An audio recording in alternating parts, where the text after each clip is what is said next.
Here I want to show you something that I'm really not too familiar with, but is something that is extremely interesting.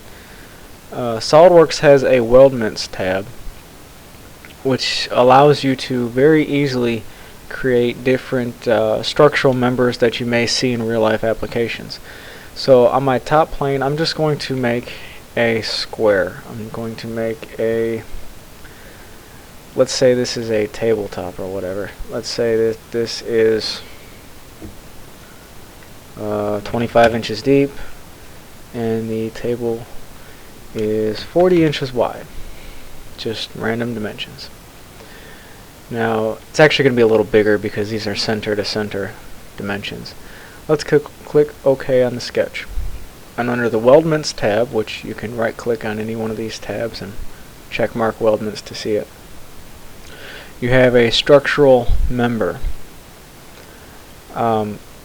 If you were to click on all these lines in here, your selection would be let's say ANSI inch, the type of structural member.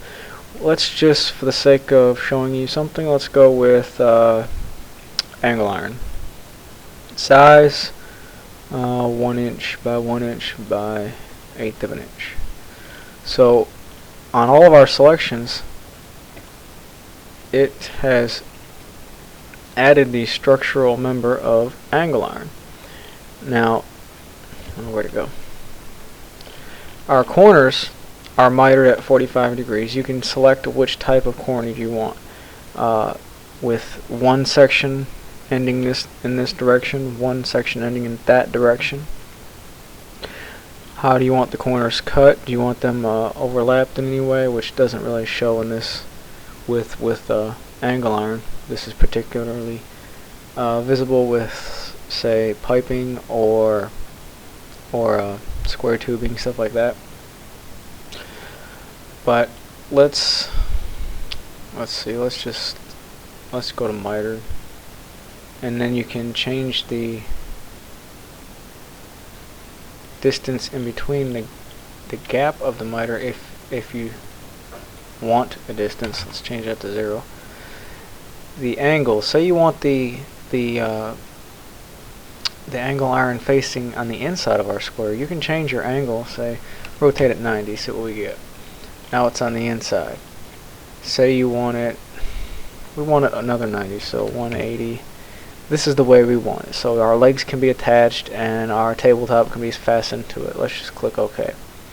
Now, because we use structural members instead of several different sweeps or extrusions, we have a cut list of all 4 parts that we can later add into our drawing or whatever, and each one of these cut lists, or each member of the cut list, will be shown as a with dimensions, so you know exactly how long of what particular element you need to cut. Now, it's not just angle iron. This is so cool. You can change it to square tubing, let's say.